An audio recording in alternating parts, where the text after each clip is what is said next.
भगवान विष्णु और सदना कसाई की कहानी। दोस्तों, अभी कलयुग चल रहा है और जैसे जैसे कलयुग की अवधि बढ़ती जा रही है वैसे वैसे धर्म का लोप होता जा रहा है। पुराणों में बताया गया है कि यदि मनुष्यों को कलयुग में परमात्मा से मिलना है तो इसके लिए केवल हरि नाम का ही सहारा है। कलयुग कथा के इस नए एपिसोड में आज मैं आपको एक ऐसे विष्णु भक्त की कथा बताने जा रहा हूँ जिसे देखने के बाद आपको विश्वास हो जाएगा कि कलयुग में हरि नाम जपना ही हरि को पाने का जरिया है। और साथ ही ये भी जान जाएंगे कि भगवान केवल मंदिर में पूजे जाने से प्रसन्न नहीं होते, बल्कि उन्हें पाने के लिए मन में सच्ची श्रद्धा और विश्वास होना चाहिए। तो वीडियो को अंत तक जरूर देखें दोस्तों। नमस्कार, स्वागत है आपका एक बार फिर डिवाइन टेल्स पर। ये कथा आज से सैकड़ों वर्ष पहले की है। किसी नगर में सदना नाम का कसाई हुआ करता था। वो हर समय बस हरि के नाम का जप किया करता था। उसका काम भगवान विष्णु के अन्य भक्तों की तरह पवित्र तो नहीं था, क्योंकि वो मांस कटाने और बेचने का काम करता था, परंतु उस समय भी वो हरि नाम का जप करना पसंद करता था। एक दिन की बात है, सदना नगर से बाहर कहीं जा रहा था कि रास्ते में अचानक सदना के पैरों से एक पत्थर टकराया। फिर जब उसकी नजर उस पत्थर पर गई तो वो मन ही मन सोचने लगा, वाह क्या पत्थर है, इससे तो मैं मांस भी तोल कर बेच सकता हूँ। और फिर वो पत्थर उठाकर घर की ओर चल दिया।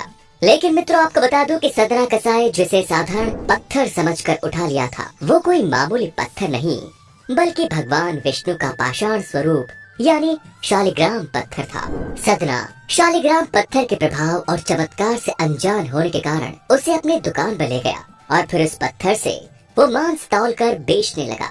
फिर उसने देखा कि दुकान पर आने वाले लोग जितने भी वजन मांस की मांग करते, वो पत्थर उसी के अनुसार अपना वजन घटा और बढ़ा ले रहा है।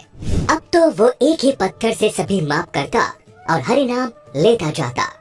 ये देख सदना हैरान तो हुआ, लेकिन उसके मन में ये ख्याल कभी नहीं आया कि ये भगवान विष्णु का ही स्वरूप है। वो अपने मन में सोचता, हो सकता है ये कोई चमत्कारी पत्थर हो और किसी जादूगर का खो गया हो। इसी तरह समय व्यतीत होता गया और वो हरि का नाम जपते हुए खुशी पूर्वक रहने लगा। इसके कुछ माह बाद एक दिन सदना की दुकान के सामने से एक ब्राह्मण गुजर रहे थे। तभी उनकी नजर सदना की दुकान में रखी उस पत्थर पर गई। वो ब्राह्मण बड़े ही विद्वान थे और देखते ही समझ गए जिसे सदना ने अपनी दुकान पर मामूली पत्थर समझकर रखा हुआ है, वो वास्तव में शालिग्राम पत्थर है। फिर उस ब्राह्मण ने देखा कि सदना उस पत्थर से मांस तौल रहा है। ये देख ब्राह्मण को क्रोध आ गया और वह सदन के पास गए और बोले, अरे मूर्ख, ये तुम क्या कर रहे हो? क्या तुम नहीं जानते कि जिस पत्थर से तुम मांस तोल रहे हो वास्तव में वे शालिग्राम भगवान है? ब्राह्मण के मुख से ऐसी बातें सुनकर सदना को बड़ा दुख हुआ और वो बोला, हे ब्राह्मण देवता, मैं तो अज्ञानी हूँ, मेरी बातों पर विश्वास करिए। मुझे पता ही नहीं था कि जिसे मैं पत्थर समझ रहा था वास्तव में ये भगवान शालिग्राम है, अर्थात मेरे हरि ही है। मुझे क्षमा कर दीजिए। सदना के मुख से ऐसी बातें सुनकर ब्राह्मण का क्रोध शांत हो गया और उन्होंने सदना से कहा, हे वत्स, ये दुकान पवित्र नहीं है और तुम शालिग्राम भगवान को यहाँ नहीं रख सकते, इसीलिए ये पत्थर तुम मुझे दे दो। फिर सदना ने खुशी खुशी शालिग्राम भगवान को ब्राह्मण को सौंप दिया। इसके बाद ब्राह्मण शालिग्राम भगवान शिला को लेकर अपने घर आ गए और फिर गंगा जल से उन्हें नहलाकर मखमल के सिंहासन पर बिठाया और धूप दीप चंदन से पूजा की। फिर जब रात को ब्राह्मण सोए तब उनके सपने में भगवान विष्णु प्रकट हुए और ब्राह्मण से बोले, हे ब्राह्मण, तुम मुझे जहाँ से लेकर आए हो वहीं छोड़ आओ, मेरा मन यहाँ नहीं लग रहा है। ये सुन ब्राह्मण बोला, हे नारायण, आप उस कसाई के पास कैसे रह सकते हैं? वो आपके रहने लायक जगह नहीं है। इसके अलावा वो आपको बाट बनाकर मांस भी तौलता है, ऐसे में आप वहाँ कैसे रह सकते हैं?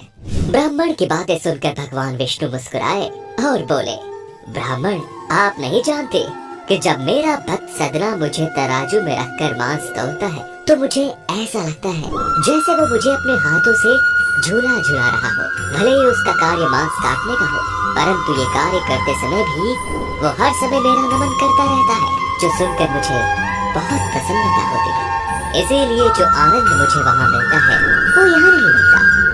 इतना कहकर भगवान विष्णु ब्राह्मण के सपने से चले गए। फिर अगली सुबह ब्राह्मण उस शालिग्राम पत्थर को लेकर सदना के पास पहुंच गए और सदना को अपने सपने के बारे में बताने लगे। फिर वो सदना से क्षमा मांगते हुए बोले, सदना मुझे क्षमा कर दो, वास्तव में तुम ही भगवान विष्णु के सच्चे भक्त हो, लो अपने भगवान को संभालो। ये सुन सदना भावुक हो गया और उसने मांस काटने के कार्य को छोड़ने का निर्णय लिया। भगवान विष्णु की इच्छा और उनकी पसंद का पता लगाते ही ब्राह्मण ने भी विष्णु का तप करने का निर्णय लिया। दोस्तों, ऐसा माना जाता है कि आज वही शालिग्राम शिला बिहार के चंपारण में स्थित